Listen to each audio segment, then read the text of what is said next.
Vivre avec une maladie, c'est être exposé à des émotions, multiples et parfois à des émotions difficiles, douloureuses.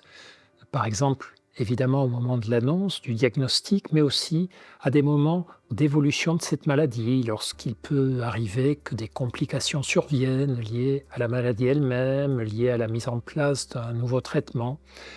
Ces émotions font partie de la vie de tout être humain et font partie encore plus de la vie, des humains qui, vont avoir à coexister avec une pathologie.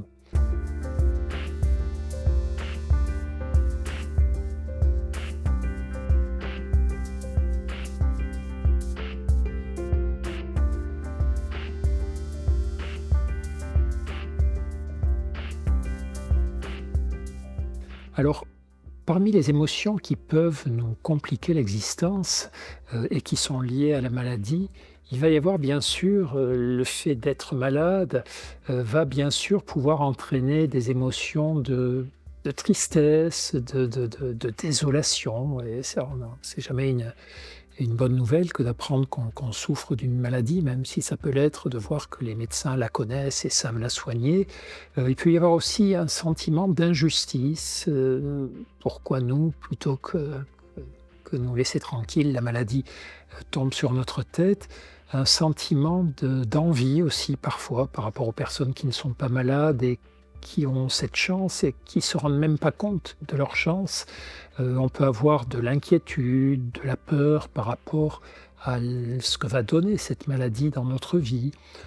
Parfois, c'est étonnant, mais on peut avoir honte d'être malade. Il y a des maladies qui nous gênent, on n'a pas trop envie que les gens les apprennent, les connaissent, on a envie de les cacher.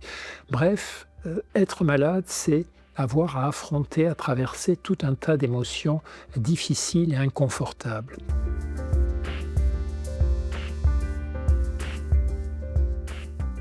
La première des choses, c'est comprendre que c'est normal.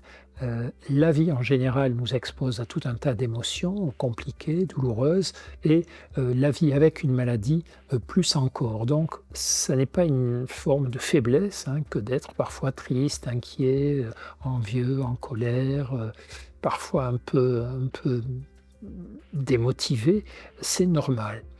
La deuxième chose qui est importante par rapport à nos émotions, c'est d'aller à leur rencontre, de ne pas chercher à leur tourner le dos, à être dans le déni, se dire: «Mais non, c'est rien, ça va passer». À un moment donné, il faut se dire: «OK, je suis inquiet, je suis triste, je suis en colère».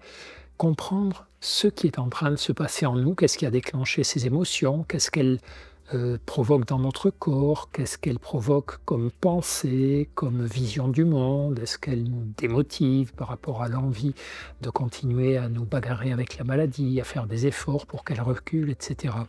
Ce qui est important aussi, c'est paradoxalement de les écouter, ces émotions. C'est pas parce que je suis inquiet, que je dois essayer de chasser cette anxiété. Parfois mon inquiétude, mon anxiété, elle me montre qu'il y a des choses que j'ai pas réglées, des incertitudes que j'aurais besoin d'améliorer dans ma vie. Parfois, c'est important d'écouter ma tristesse. Ma tristesse, elle me montre peut-être qu'il y a des sources de bonheur, que je néglige, auxquelles je fais pas assez attention. Voilà, donc les émotions, on ne les néglige pas, mais on se dit au fond, elles nous ouvrent un peu aussi les yeux sur des points importants, de notre vie. Le message le plus important peut-être par rapport aux émotions, c'est de ne pas vouloir les supprimer, de ne pas vouloir les empêcher, mais d'essayer de les équilibrer, de les réguler.